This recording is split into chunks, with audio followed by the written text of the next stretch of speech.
আজকে আমি অন্যরকম একটা রেসিপি নিয়ে আপনাদের সাথে হাজির হয়েছি।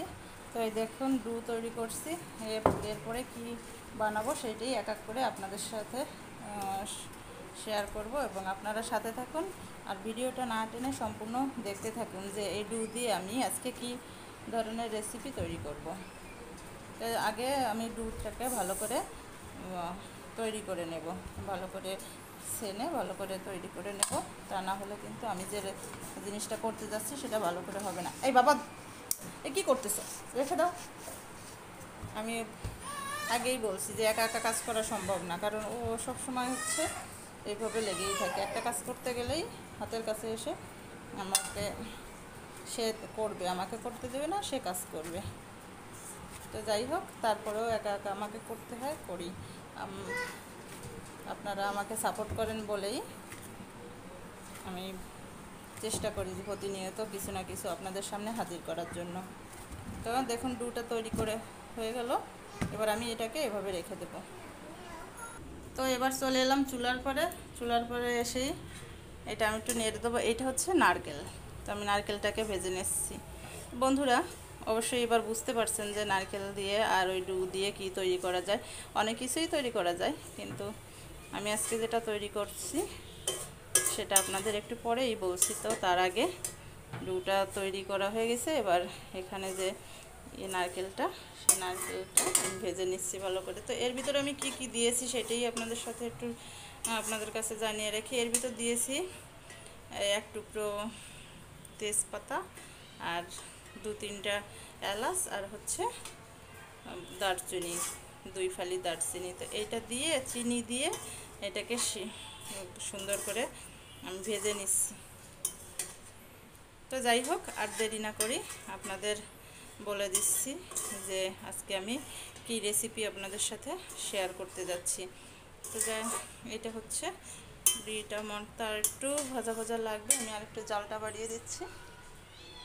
তো তার আগে বলে রাখি বন্ধুরা, যারা আমার চ্যানেলের নতুন, চ্যানেলটি সাবস্ক্রাইব করেন নাই এখনও, চ্যানেলটি সাবস্ক্রাইব করে বেল আইকনটি অবশ্যই বাজিয়ে দেবেন, যাতে করে আমি পরবর্তীতে অন্য কোনো ভিডিও দিলে নোটিফিকেশান আপনারা সাথে সাথে পেয়ে যান তার জন্য।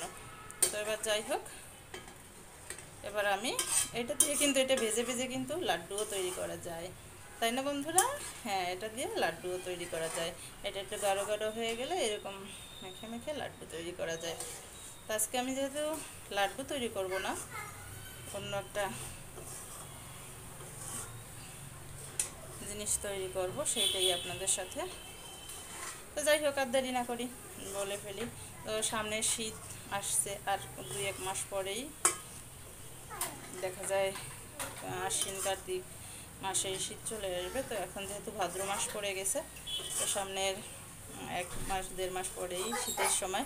আর শীতের সময় যে ফেভারিট পিঠাটা থাকে, আজকে আমি সেই পিঠাটাই আপনাদের সাথে শেয়ার করতে যাচ্ছি। তো সেই পিঠার রেসিপি, তো বন্ধুরা অবশ্যই এখন অনেকে বুঝতে পেরে গেছেন যে আমি কি পিঠা তৈরি করতে যাচ্ছি, তাই না বন্ধুরা? হ্যাঁ। তো আরেকটু দেখুন, ভাজাটা অনেকটা গাঢ় হয়ে গেছে, আরও একটু লাগবে। এটা একটু লালচে লালচে হতে হবে, তারপরেই নামাবো। তো শীতের দিনে সব থেকে ভালো যে পিঠাটা, সব থেকে আমরা প্রিয় পিঠা, যেটা ফেভারিট পিঠা, সবার পছন্দের পিঠা, সেটা কি হচ্ছে শীতের পুলি পিঠা। আজকে আমরা সেই পুলি পিঠাই তৈরি করতে যাচ্ছি। তাই এই হচ্ছে নারকেলের যে তৈরি করছি, ডোটা তৈরি করছি, এইটাই কিন্তু পুলি পিঠার ভিতরে দিতে হবে। এর ভিতরে অনেক কিছুই দেয়, কিন্তু বিশেষ করে যে নারকেলের যে হালুয়াটা দিয়ে যে পুলি পিঠাটা তৈরি করা হয়, সেইটার মতো টেস্ট আর অন্য কোনো কিছুতে আমি এখনও খুঁজে পাইনি। আপনারা পেয়েছেন কিনা জানি না, তবে আমি এখনও কিন্তু খুঁজে পাইনি। আর আমার সব থেকে ফেভারিট পিঠার ভিতরে এই পিঠাটা হচ্ছে অন্যতম। তার কারণ হচ্ছে আমি প্রচুর পুলি পিঠা খেতাম আগে ছোটোবেলায়, এবং মাকে বললেই মা আমার জন্য তৈরি করে দিত। আমি যখন হোস্টেলে থাকতাম, মা বানিয়ে বানিয়ে হোস্টেলে পাঠিয়ে দিত। এখন যদিও মা অতটা পারে না, আর যেহেতু মা আসছে, মায়ের মাকেও আমি এখন তৈরি করে খাওয়াই। তো মা আগে আমাকে তৈরি করে খেয়েছে, এখন আমি মাকে খাওয়াবো। তো এটাই তো নিয়ম, তাই না বন্ধুরা? হ্যাঁ, তো যাই হোক, এটা কিন্তু দেখুন অনেকটা লালচে কালার চলে আসছে। এবার আমি এটাকে নামিয়ে নেব।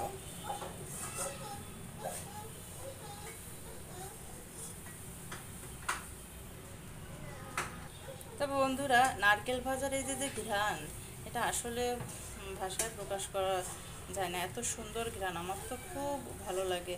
আর আরেকটা পদ্ধতি কি আপনারা জানেন কিনা জানি না, এই নারকেল ভাজা শুধুমাত্র নারকেল একটু ভেজে দিয়ে মাছ কিন্তু প্রচণ্ড মানে নারকেল পছন্দ করে। আর বিশেষ করে আমাদের গ্রাম অঞ্চলে যখন বন্যার পানিতে ঘের তলিয়ে যায়, তখন কিন্তু এই নারকেল ফালি ফালি করে কিংবা এরকম করে ভেজে একটা বস্তায় কিংবা কাপড়ে বেঁধে পুকুরের মাঝখানে কিংবা ঘেরের মাঝখানে রেখে দিয়ে আসা হয়। তাতে করে হয় কি, এই নারকেলের এত সুন্দর ভাজা গন্ধ, যার কারণে মাছ কিন্তু আর বাইরে বেরোয় না, এইখানে নারকেলের কাছ আশেপাশে ঘোরাঘুরি করে এবং নারকেলের এই ভাজা নারকেলের ঘ্রাণে এটা তারা আর এই পুকুর ত্যাগ করে না কিংবা ঘের থেকে যায় না, যায় অল্প, কিন্তু নারকেলের ঘ্রাণটা এতই মানে সুঘ্রাণ। তো যাই হোক, মনটা তৈরি হয়ে গেছে। আমি এখন কিন্তু এই হালুয়া তুলে নেব। আমার মাও পিঠা বানানোর জন্য তৈরি, সেও পিঠা বানাবে। মা কি বানাবা? পিঠা। এবার আমি এটাকে নিয়ে যাব যেখানে আমি পিঠা তৈরি করব সেই জায়গায়। তো দেখুন, চলে এলাম টেবিলের কাছে। এখানে আমি পিঠা তৈরি করব এবং আমার কিন্তু সব কিছু রেডি করা, এখন শুধু পিঠা বানালেই হবে। তো মন তৈরি, হালুয়া তৈরি, সব কিছু কিন্তু তৈরি করা, এখন শুধু পিঠা তৈরির পালা। তো বন্ধুরা, এখন আমরা পিঠা তৈরির কাজে ব্যস্ত হয়ে যাব, তাই না বন্ধুরা? হ্যাঁ, তো আমি এখন পিঠাটা তৈরি করে নিই। মামা কি করছো? মামাও পিঠা তৈরি করবে, ও খুব উৎসাহী, আর ওরও পছন্দ লাগে পিঠা, বিশেষ করে মিষ্টি জাতীয় জিনিস ওর খুবই পছন্দ। এই যে বাবা, এই যে পিঠা তৈরি করো, পিঠা পিঠা। তো বন্ধুরা, প্রথমে দেখুন আমি এমন একটা পিঠা বানিয়ে নিচ্ছি যেটা আমরা সবসময় বানিয়ে থাকি। এই পিঠাটা পুলি পিঠা বা যে কোনো পিঠা তৈরির আগে এই পিঠাটা তৈরি করে থাকি। এটা আমাদের গ্রামের ভাষায় কি বলে বলুন তো বন্ধুরা? পিঠাটাকে কে কে কে চিনতে পারেন শেষে বলুন। আমাদের এই আঞ্চলিক ভাষায় এটাকে বলে তুষি পিঠা। তো সেই তুষি পিঠাটা প্রথমে আমি বানিয়ে নিলাম। তুষি পিঠাটা হচ্ছে মাঝখানে একটু মোটা, দুই পাশে চিকন, আবার অনেক জায়গায় কিন্তু অন্য নামেও ডাকে। তো আমি সেটা নাই বললাম, শুধুমাত্র আমার এখানে যেটা বলে আমি সেটা বললাম। এটা হচ্ছে তুষি পিঠা। তো পিঠা বানানোর আগে, আমরা শীতকালে যখন গ্রামের বাড়িতে পিঠা বানাতাম, তার আগে কিন্তু যে কোনো পিঠা তৈরির আগে মা বলতো, প্রথমে এই পিঠা বানায় নেয়, তার মানে প্রথমে এই তুষি পিঠা একটা বানাতেই হতো। অন্য কি পিঠা বানায় না বানায় সেটা ফ্যাক্ট না, তুষি পিঠাই বানাতে হবে একটা। তো যাই হোক, আজকেও সেই রূপ একটা তুষি পিঠা প্রথমে বানিয়ে নিলাম। এবার আমি যেটা বানাবো, এটা কিন্তু এবার পুলি পিঠা, যে মন ছিল সেই মনটাকে ভালো করে গোল করে নিতে হবে।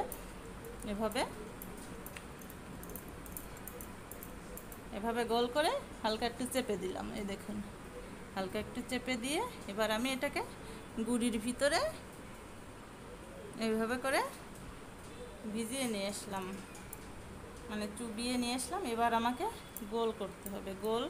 এটা আমি বাটির মতো তৈরি করব।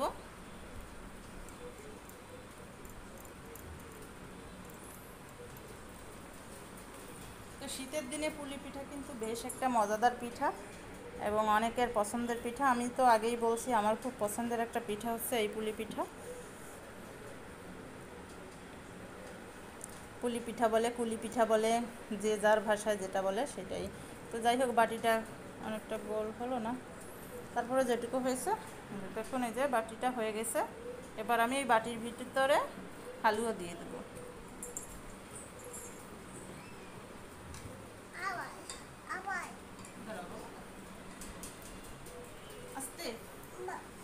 তো এই দেখুন, হালুয়াটা দিয়ে দিলাম বাটির ভিতরে। এবার আমি হালুয়াটাকে এভাবে হালকা চেপে মুড়িটাকে এভাবে দিয়ে দেব। এইভাবে মুখগুলো বন্ধ করে দেবো এক এক করে। পিঠাটা আমি একটু ছোট করেছি, কারণ অল্প মন তো অনেকগুলো পিঠা তৈরি করে দেবে, এই জন্য ছোটো ছোটো করেই তৈরি করলাম। তো দেখুন, অনেকে আছে যে এইখানে যে মুড়ি যে ভাজটা আমরা বলি মুড়ি ভাজ, মানে মুখের যে ভাজগুলো অনেকের অনেক সুন্দর হয়, আবার অনেকে দিতেও পারে না। তো যাই হোক, আবার অনেকে কিন্তু বাটি টাটি অন্য কিছু ইউজ করে দেয়, কিন্তু হাতের মুড়িটা অনেক সুন্দর হওয়া দরকার, আর অনেকে সুন্দর করে পারে। জানি না আমারটা কেমন হচ্ছে, কিন্তু তারপরেও চেষ্টা করছি ভালো করে দেওয়ার। এইভাবে কিন্তু এক এক করে মুড়িগুলো দিয়ে দিতে হবে।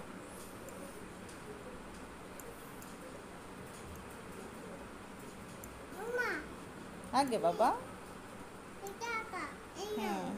হ্যাঁ হ্যাঁ হ্যাঁ, ওটা রেখে দাও। তোমার পিঠা তৈরি করছো? হ্যাঁ, আমার মামাও একটা পিঠা কিন্তু তৈরি করে ফেলছে। তো দেখুন, এই দেখুন হয়ে গেল পুলি পিঠা। তো বন্ধুরা, কেমন লাগলো দেখছেন? আপনারা কিন্তু খুব সহজে এই পিঠা তৈরি করে নিতে পারবেন। তো আমি পুরো মনটুকু দিয়ে সবগুলো পিঠা আগে তৈরি করে নিব, এবং তারপরে পরবর্তী প্রসেস আপনাদের দেখাবো। তো চলুন তাহলে আগে সবগুলো পিঠা তৈরি করে নিই। তো দেখুন, অলরেডি কিন্তু এতগুলো পিঠা তৈরি করে ফেলেছি, বাকি এসে এতগুলো আছে। এই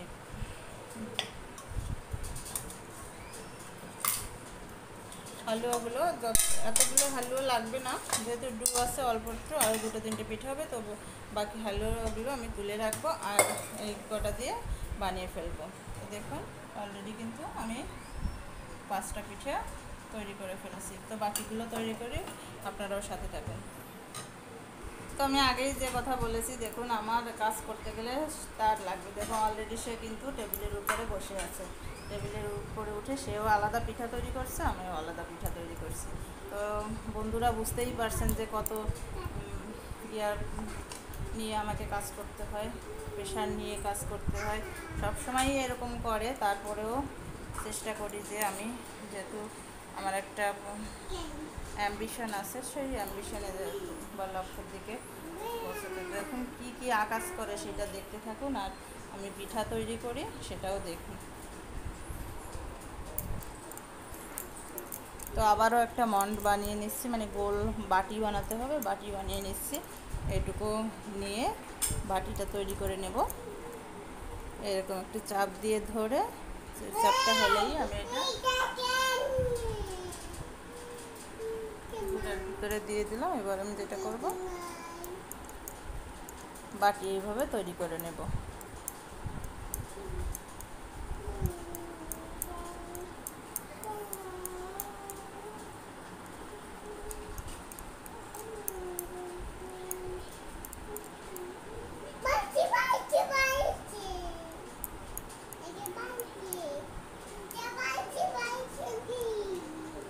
তো দেখুন বাটি তৈরি শেষ। আবারও আমি এর ভিতরে হালুয়া দিয়ে দেবো।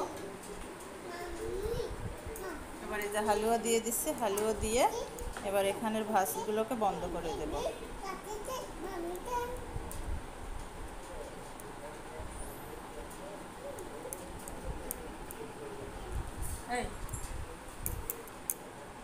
তো দেখুন এইভাবে আবারও মুড়িগুলো ভাঙিয়ে নেব।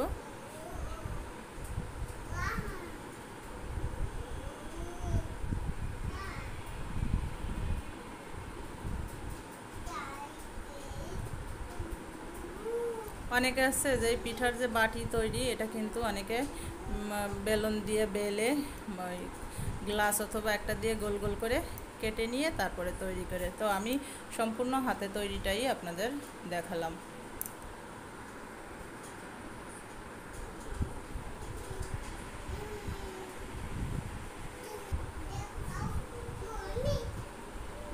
মাম্মি কাও কাও।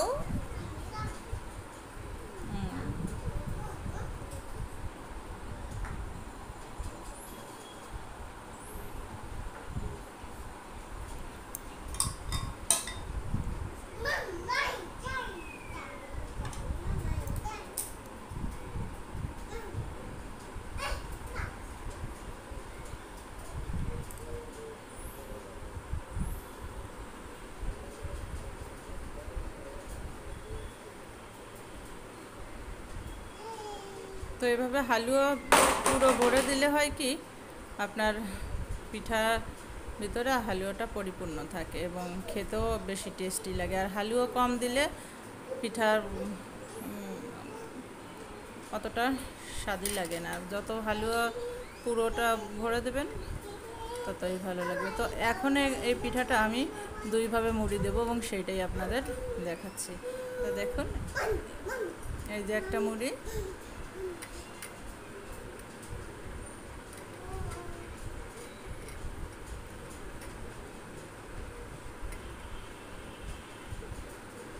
এভাবে কিন্তু খুব সহজেই দেওয়া যায়।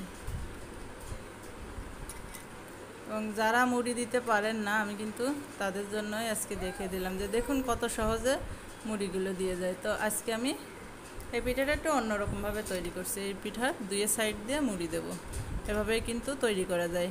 তো এভাবে কামরাঙ্গা পিঠাও তৈরি করা যায়, চারদিকে চারটা দিলেই কিন্তু। তো বন্ধুরা দেখুন হয়ে গেল অন্যরকম একটা পিঠা। এভাবে দুইভাবে দিয়ে রাখা যায়। এটা আবার রেখে দিলাম এখানে। তো বন্ধুরা দেখুন আমার সবগুলো পিঠা কিন্তু তৈরি করা শেষ। যতটুকু মন গুলেছিলাম ততটুকু দিয়ে পিঠা তৈরি শেষ।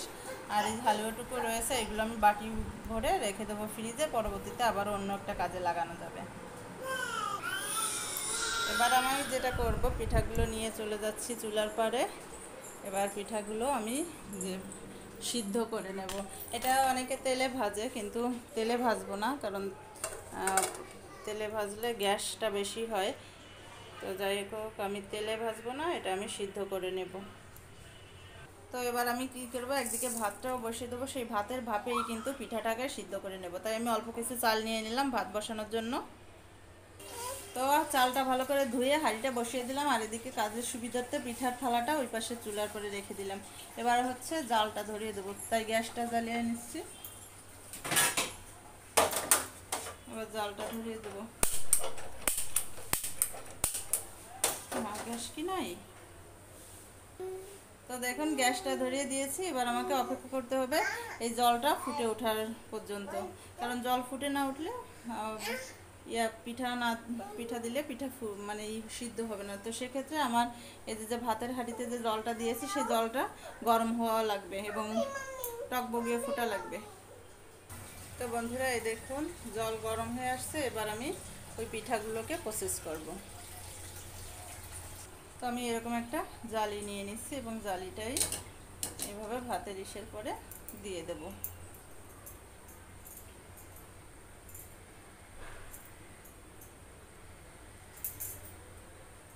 এরপরে নিয়ে নিচ্ছি একটা গামছা। গামছাটাকে আমি 2-3 ভাঁজ করে নেব।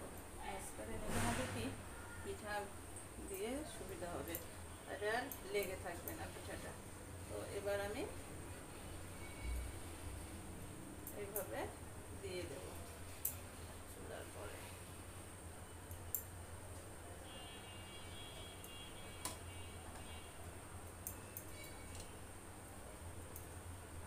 এভাবে দিয়ে, তো দেখুন এভাবে গামছা দিয়ে দিয়েছি। এবার যেটা করব, এক এক করে পিঠাগুলোকে এর ভিতরে বসিয়ে দেব।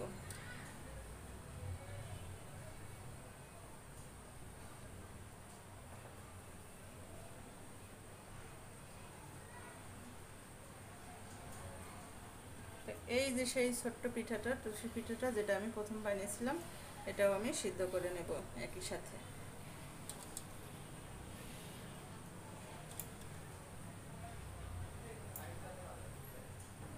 তো মোটামুটি করে সবকটা পিঠা আমি একবারেই বসিয়ে দিচ্ছি।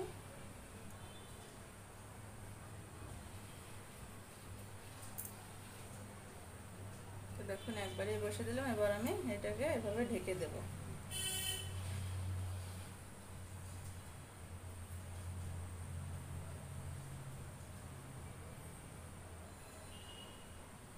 সুন্দর করে ঢেকে দিলাম। শুধু এভাবে দিয়ে রাখলেই কিন্তু হবে না। তো এবার আমি আবারও একটা ঢাকনা দিয়ে এভাবে চেপে দিব। এবার আমাকে অপেক্ষা করতে হবে সিদ্ধ হওয়ার জন্য।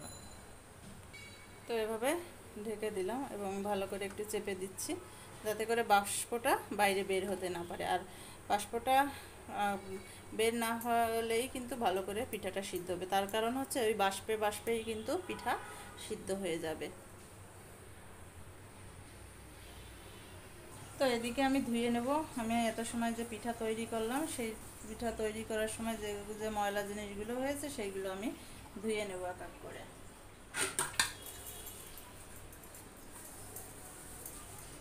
তো বন্ধুরা, কাজ ভালো করে করতে পারছি না, তো দেখুন এই একটা ফুসকা পড়েছে, এই একটা ফুসকা পড়েছে। তো এই একটা মানে 3-4 জায়গা লাল হয়ে গেছে, কারণ আমি প্রথমে চাল গুঁড়া করছি, তারপরে পিঠা তৈরি করছি, আবার এই যে এখন সিদ্ধ করতেছি। তো যার কারণে এই ফুসকাটা অনেক বড় হয়ে গেছে। এই জন্য একটু এটা দেখাতাম না। তার কারণ হচ্ছে দেখাচ্ছে এই কারণে যে আমি যখনই জালিটা ধরলাম তখনই এখানে পুড়ে উঠছে, মানে ব্যথা করে উঠছে। তখন এই বুঝতে পারলাম যে এখানে ক্রিসুটটা হয়েছে, তাই দেখানোর চেষ্টা করছে। তো যাই হোক, আমি থালা বাসনগুলো সব ধুয়ে নিচ্ছি।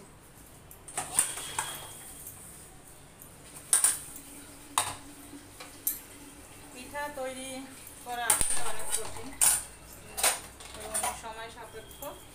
বিশেষ করে যদি আমার মতো এরকম চাল গুঁড়ো করে, হামানদিস্তায় গুঁড়ো করে তারপরে পিঠা তৈরি করতে হয়, তাহলে তো সময় সেই যায়। আমি প্রায় সেই দুপুর 1টার দিকে বসছি, আর এখনও কিন্তু চলে, এখনও কিন্তু পিঠা শুধুমাত্র সিদ্ধ করলাম, এখনো কিন্তু খাওয়া পর্যন্ত যেতে পারিনি। তো সুতরাং এরকম করে কিন্তু পিঠা যদি আর চাল যদি গুঁড়ো করা থাকে বাসায়, তাহলে কোনো কথাই নেই, খুব অনায়াসেই এগুলো তৈরি করে ফেলা যায়। কিন্তু আমার যেহেতু চালটা গুঁড়ো করে নিতে হয়েছে, সেজন্য কিন্তু অনেকটা সময় সাপেক্ষ এবং সময় লেগে যায়।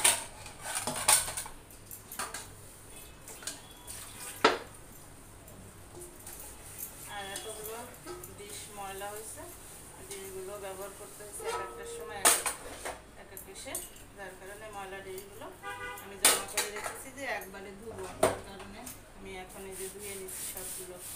পাটাটাও আমি যেমন হামানদিস্তার পরে কিন্তু আমি চালের গুঁড়ো অবশেষে কিছু অংশ পাটায় বেটে নিয়ে গুঁড়ো করছি, কারণ হামানদিস্তাটা ছোটো এবং করতে গেলে অনেক সময় লাগছিল, যার কারণে ভাবলাম একটু বেটে নিই, তাই বেটে চালের গুঁড়া বের করে ফেলছি। যাই হোক, গামলাগুলো মাজা শেষ।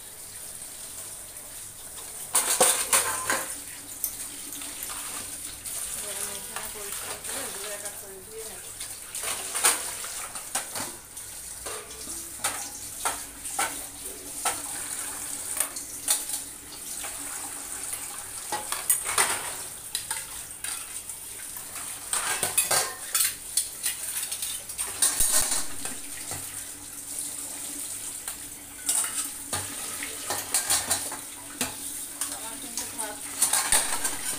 ভাত রান্না হয়ে যাচ্ছে। এরপরে আমি মাংস ভিজিয়ে রেখেছি, মাছ ভিজিয়ে রেখেছি, সেইগুলোই মামানির জন্য রান্না করবো এবং আমাদের জন্য রান্না করবো। মামানির জন্য নুডলস করতে হবে, রাইস নুডলস। নুডলস ছাড়া খায় না, খুব কম খায়, কম খায়। ওই জন্যই কিন্তু আমরা বাজারে কেনা নুডলস ঠিকই দিই, কিন্তু রাইস নুডলস দিই, যে নুডলস চাল দিয়ে তৈরি, চালের গুঁড়ো দিয়ে তৈরি। তো সেই নুডলসটা কিন্তু দিই। একদিন চেষ্টা করব যে রাইস নুডলস কীভাবে তৈরি করে সেটাও দেখানোর জন্য। তো দেখুন, থালা বাসন ধোয়া হয়ে গেছে, এবার আমি দেখে নেব যে পিঠা কত দূর সিদ্ধ হলো। তো এবার আমি ঢাকনাটা তুলে নেব, তুলে নিয়ে আমাকে দেখতে হবে। দেখুন, উফ, অনেকটাই গরম হয়ে গেছে। দেখুন, পিঠা কিন্তু অলরেডি অনেক সিদ্ধ হয়ে গেছে। তো দেখুন, এবং একটা ভাপ উঠছে, অবশ্যই আপনারা দেখতে পাচ্ছেন একটা ভাপ উঠছে। তো যাই হোক, আমি আরও কিছু সময় সিদ্ধ করে নেব। তো আবারও ঢেকে দিলাম ভালো করে আরেকটু সিদ্ধ হওয়ার জন্য। এই সাইডটা কম হয়েছে, তাই এই সাইডটা একটু ভালো করে দিয়ে এভাবে ঢেকে আবার একটু টাইট করে দিয়ে দিলাম। তো এইভাবে কিন্তু 5-10 মিনিট, 5 থেকে 10 মিনিট সিদ্ধ করে নিতে হবে। ভালো করে সিদ্ধ না হওয়া পর্যন্ত অপেক্ষা করতে হবে। তো বন্ধুরা, পিঠাগুলো এবার সিদ্ধ হয়ে গেছে, এবার পিঠাগুলো নামানোর পালা। তো দেখুন, ভাপটা কিন্তু এবার উপর দিয়েই ছড়িয়ে গেছে, বুঝতে দেখুন ভালো করে খেয়াল করে দেখলে দেখা যাবে ভাবটা উপর দিক দিয়েই কিন্তু হয়ে গেছে। দেখুন তো দেখুন এই যে পিঠা পুরোটাই সিদ্ধ হয়ে গেছে। এবার আমি পিঠাগুলোকে নামিয়ে নেব। তো বন্ধুরা কেমন লাগলো এভাবে ভাপা মানে পুলি পিঠা ভাপে আর কি, যেটাই আপনাদের এলাকায় বা আঞ্চলিক ভাষায় যেটা বলে সেটাই। আমরা এভাবে ভাপে পুলি পিঠা তৈরি করি, আমাদের অঞ্চলে এটা তৈরি করে। বিশেষ করে পৌষ মাসের শেষ দিনে এই পিঠাটা খুব জমজমাট করে খাওয়া হয়, এবং এই পিঠাই পৌষ মাসের শেষ দিনে আশ্বিন মাসের শেষ দিনে এই পিঠাটা বেশি তৈরি করা হয়। আর পৌষ মাসের শেষ দিনে বিশেষ করে চিতই পিঠাটা বেশি তৈরি করা হয়। আর এটা আশ্বিন মাসের শেষ দিনে এই পুলি পিঠাটা তৈরি করা হয়, কারণ এটা শীতকালীন পিঠা। তো আমরা যারা হিন্দু ধর্মাবলম্বী আছি এরা কিন্তু সবাই জানেন যে এই পিঠাটা কখন খেতে হয়, কখন বেশি বেশি তৈরি করা হয় এই পিঠাগুলো। তো বন্ধুরা কেমন লাগলো অবশ্যই কিন্তু কমেন্টসের মাধ্যমে জানাবেন। আর যারা চ্যানেলে নতুন, চ্যানেলটি সাবস্ক্রাইব করে বেল আইকনটি বাজিয়ে দেবেন। ধন্যবাদ সকলকে। তো দেখুন নামিয়ে নিলাম। তো আবারও থ্যাংক ইউ বন্ধুরা। কেমন লাগলো অবশ্যই কিন্তু কমেন্টসের মাধ্যমে অবশ্যই জানাবেন যে এই রেসিপিটা কেমন লাগলো। ধন্যবাদ সকলকে আবারও।